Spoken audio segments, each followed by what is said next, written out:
Olha só, pessoal, o Portal do Agro fazendo a sua estreia no outro extremo do Brasil. Estamos no Rio Grande do Sul.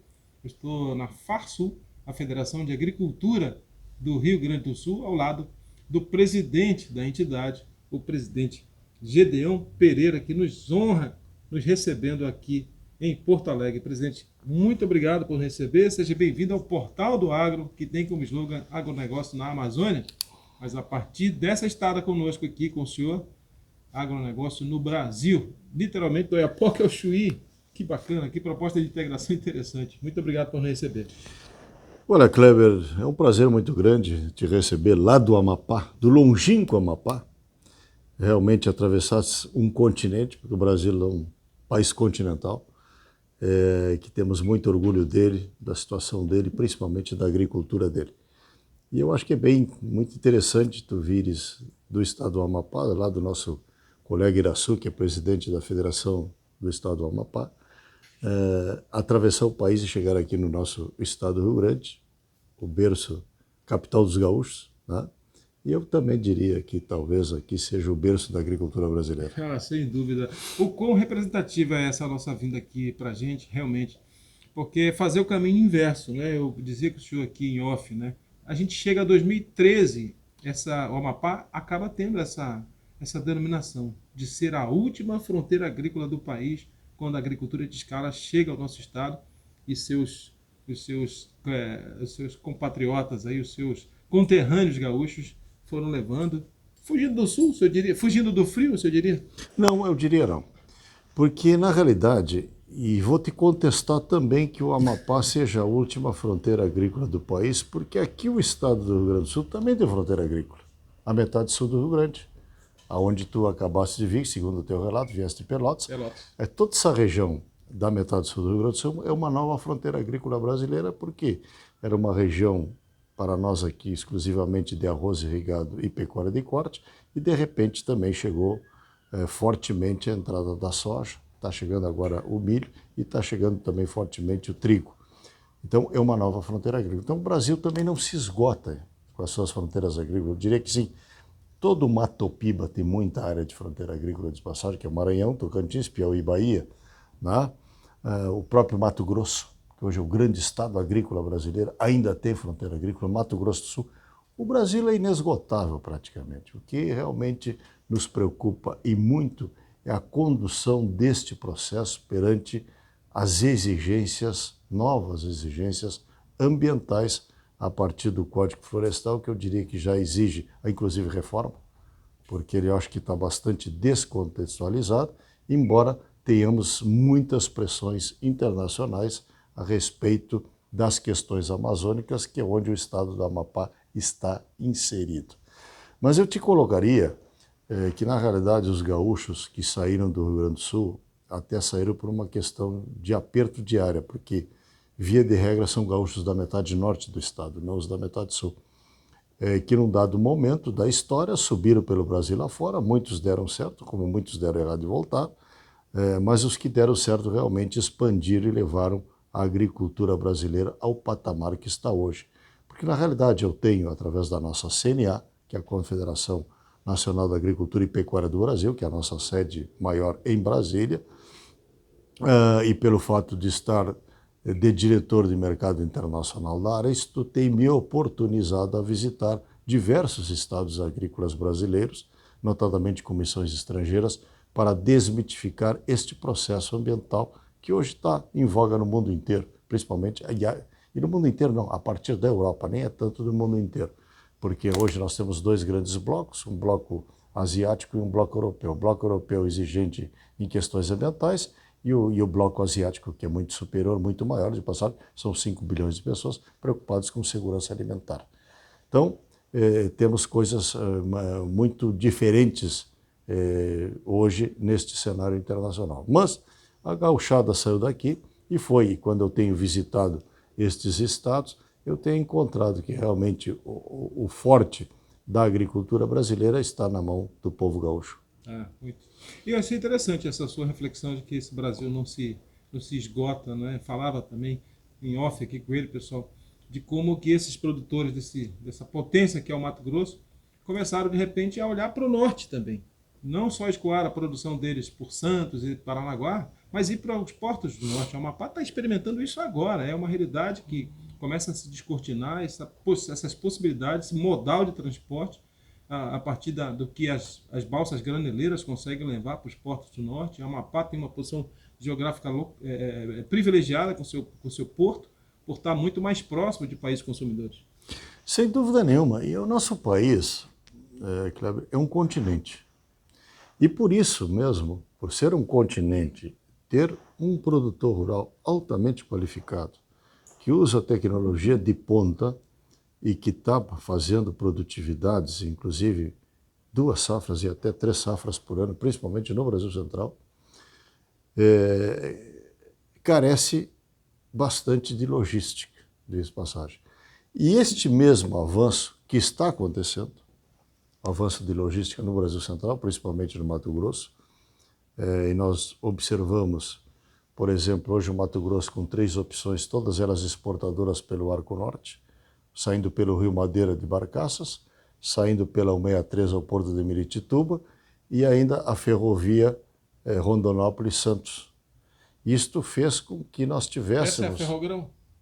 Não, não é exatamente ainda a Ferrogrão. Eu acho que essa é a Ferroeste, né? Não sei como chama exatamente, mas ela vai de Rondonópolis ao Porto de Santos. Isto foi uma melhora que existiu na infraestrutura lá naquela região e fez com que nós aqui no estado do Rio Grande do Sul tivéssemos uma dificuldade frente à grande indústria suína e de frango, porque essa grande indústria ela está localizada nos 3 estados do Sul, Paraná, Santa Catarina e Rio Grande do Sul, que são os 3 grandes, e hoje o Brasil é o maior exportador de carne de frango do mundo e deve ser o 3º ou 4º exportador também de carne suína. E esta produção, evidentemente, que necessita profundamente do milho. E o estado do Rio Grande do Sul, para te teres uma ideia, ele não produz muito milho. Hoje nós estamos com um déficit de 4, 5 milhões de toneladas. O estado do Rio Grande do Sul é forte em soja, menos milho, porque coincide as épocas de plantio. Nós não conseguimos aqui fazer pela condição climática, nós não conseguimos fazer no verão safra e safrinha. Nós conseguimos fazer uma grande safra de verão e agora ampliando muito a safra de trigo, que é uma safra do nosso inverno. E não. Então, a cultura do milho é uma cultura marginal. E essa indústria se ressentiu agora com essa logística do Mato Grosso para estes portos via exportação, até porque a China está aumentando fortemente a importação de milho e vai fazer do milho provavelmente a mesma coisa que fez com a soja. Esta é uma realidade. O estado do Rio Grande do Sul e Santa Catarina hoje estão com uma deficiência de 4, 5 milhões de toneladas que não conseguem mais trazer. Estão trazendo alguma coisa do Paraguai, estão trazendo alguma coisa da Argentina, mas o custo de frete é muito caro para trazer do Brasil Central por uma questão de logística. Aí o milho lá sai para exportação e aqui está faltando. Então está, inclusive, nos obrigando a novas alternativas e na metade sul do Rio Grande do Sul, através de pesquisa da nossa Embrapa, que é a grande pesquisadora deste país continental, conseguirmos avançar possivelmente com a cultura do milho, que é uma novidade para nós, nesta região toda que eu te falei, que é a metade sul do Rio Grande. Por isso que as fronteiras agrícolas do Brasil não se esgotam. Não se esgotam. Pessoal, o presidente Gideão é veterinário e pode, literalmente, tem autoridade, delegação, competência para falar da pecuária brasileira, que é outro nicho de excelência que a gente tem também, e o Amapá está experimentando também essa questão da melhoria genética. Temos o 2º maior rebanho bubalino do país, só perdemos para o estado do Pará, com a ilha do Marajó, mas é muito interessante. Eu queria aproveitar essa sua expertise toda, essa vasta experiência no setor, para falar um pouquinho da pecuária brasileira, presidente. Eu não sou nenhuma autoridade para falar da pecuária brasileira, mas muito mais para falar da pecuária gaúcha, porque são pecuárias bastante diferentes, diga-se de passagem. Por quê? Porque a pecuária do estado do Rio Grande do Sul é uma pecuária fundamentada em cima das raças britânicas, as europeias, principalmente as britânicas. É o caso do Angus, o caso do Hereford, depois os seus cruzamentos com Braford e Brancos, que é o que hoje nós temos basicamente no estado do Rio Grande do Sul, diferente do resto do país, que é o Bós Índicos, nós é Bós Taurus, o resto do país é Bós Índicos, e com a grande predominância do gado Nelore, que é um grande gado, diga-se de passagem. E esta produção pecuária brasileira também, Chegamos agora com o Cenepol, uma experiência muito bem sucedida com o Cenepol lá no Amapá. lá no Amapá. Eu creio que eu tenha visto o Cenepol, se eu não me engano, lá por um estado do Nordeste. Não sei se foi na Paraíba que eu vi alguma coisa de Cenepol. Bom, mas de qualquer maneira, o Brasil se adaptou muito bem com a raça Nelore, expandiu muito a raça Nelore nos últimos 30 ou 40 anos, porque o Brasil, é bom que nós nos lembremos que a grande agricultura brasileira começou aí pelos anos 70, 80. O Brasil pisou no mercado internacional a partir dos anos 90 e em 23, 24, 25 anos se tornou o maior exportador líquido de alimentos. E a carne bovina também vem nesta batida, eu diria assim, porque o Brasil Central se adaptou muito bem com a raça Nelore, expandiu a raça Nelore não só em quantidade, como em qualidade. Hoje nós temos exemplares espetaculares e temos um gado realmente muito bem adaptado ao território nacional, grande produtor de carne e responsável por tornar o Brasil o maior exportador de carne bovina do mundo também. Ora, veja bem que nós estamos num cenário que, quando nós entramos, quase tudo nós somos o maior do mundo. E isso aí que nos leva a dizer que daqui a 15, 20 anos também seremos a maior agricultura do mundo. Hoje somos o maior exportador líquido. Daqui a 15, 20 anos, a maior agricultura do mundo. E a pecuária não foi diferente, não está sendo diferente. Quer dizer, ela se expandiu em novas áreas e a pecuária, ela sempre busca se expandir aonde a terra é mais barata, porque no momento que a agricultura entra, a própria agricultura empurra a pecuária para outros patamares, a não ser outras regiões, a não ser que se faça crescimento vertical, que também é feito no Brasil. Porque, veja, a grande quantidade de confinamentos bovinos que nós temos está no Brasil Central, principalmente no Mato Grosso, alguma coisa de São Paulo, Mato Grosso do Sul, justamente que é uma verticalização da pecuária. Então, no campo, fica a matriz para produzir o bezerro, que nós chamamos de terneiro aqui no Rio Grande do Sul. Chama como, presidente? Terneiro. Terneiro. Nós chamamos de terneiro, não bezerro. Bezerro é coisa do Brasil. Nós chamamos o terneiro aqui no estado do Rio Grande do Sul e faz a recria do que você chama de garrote, nós chamamos de sobriano. Aí você vê as disparidades regionais. Né? São as terminologias regionais. E a terminação à base de grãos em confinamento. Isso é uma verticalização incrível da pecuária e hoje o Brasil deve estar encerrando 4, 5 milhões de cabeças de bovinos por ano, de novilhos, vacas, vaquilhonas possivelmente, ou fêmeas, novilhas, você também não chama de vaquilhonas, novilhas, no sentido de grandes investimentos que também a pecuária está acompanhando, igualmente o que vem acontecendo com a agricultura. Então, realmente, o Brasil é algo espetacular, eu diria assim, por orgulho nosso de brasileiros.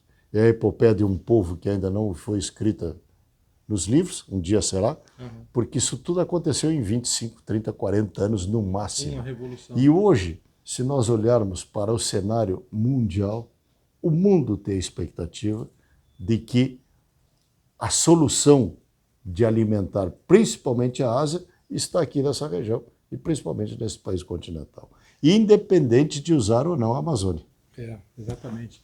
Olha, presidente, a gente ficaria aqui a noite inteira, né? O Portal do Agro se deleitando com essa possibilidade de estarmos chegando ao extremo sul do Brasil, uma proposta de integração nacional a partir do agronegócio brasileiro.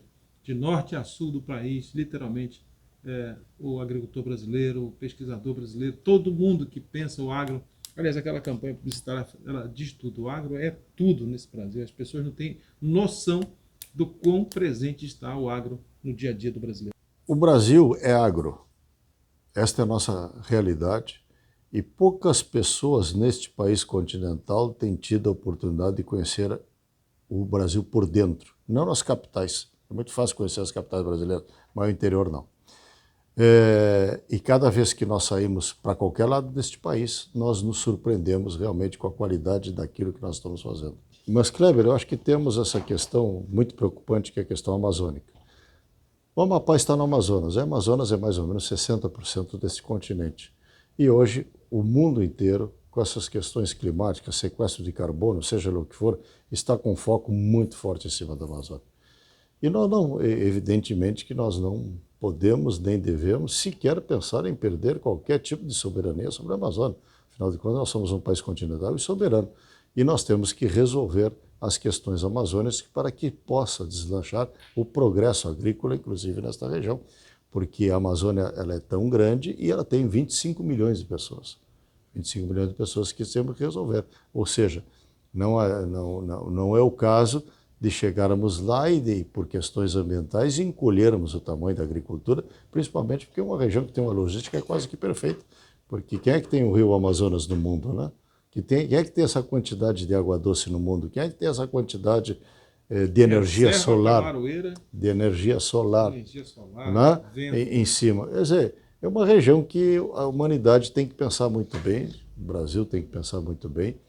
E, na realidade, hoje, dizer assim, a Amazônia é ou não é fundamental para a humanidade, é melhor deixá-la quieta assim. Mas aquilo que já está sendo explorado, como uma boa parte do estado do Amapá, deveria ser incentivado, porque já está no processo produtivo para que se exerça a produção, assim como em diversas regiões, creio eu, que do estado do Pará, que eu ainda conheço muito pouco, ou não conheço Belém, conhecer Belém não é conhecer o Pará, assim como está o caso do Mato Grosso, está lá o problema do estado do Acre também, com diversos problemas nas questões da Amazônia, e também temos que distinguir o que é Amazônia real e o que é Amazônia legal. Olha só, pessoal, passando a limpo o país na agenda, claro, né, a entidade do sistema CNA, congrega homens de negócio, executivos como o presidente Gideão, que inclusive já esteve no Amapá uma única oportunidade, veja só, ele não esquece do peixe que ele comeu na orla da cidade de Macapá. Isso ele guarda boas recordações, não é não, presidente? Caldeirada de Tambaqui num endereço inédito no mundo, né? Porque era a Rua do Equador, esquina com o Rio Amazonas. Endereço único no planeta, já diz o nosso poeta Zé Miguel. Presidente, foi uma satisfação enorme poder ser recebido, bater esse papo com o senhor. E espero que seja o primeiro de outros encontros que o senhor mantenha com o produtor brasileiro que está instalado na Amazônia. E agora o céu é limite. A integração nacional se dá a partir desse encontro aqui com o presidente da FARSUL, a Federação de Agricultura do Estado do Rio Grande do Sul, presidente Gideão Pereira. Muito obrigado. Eu que agradeço, Kleber. Grande prazer e uma grande honra. Muito bem, pessoal. A gente se vê até qualquer hora.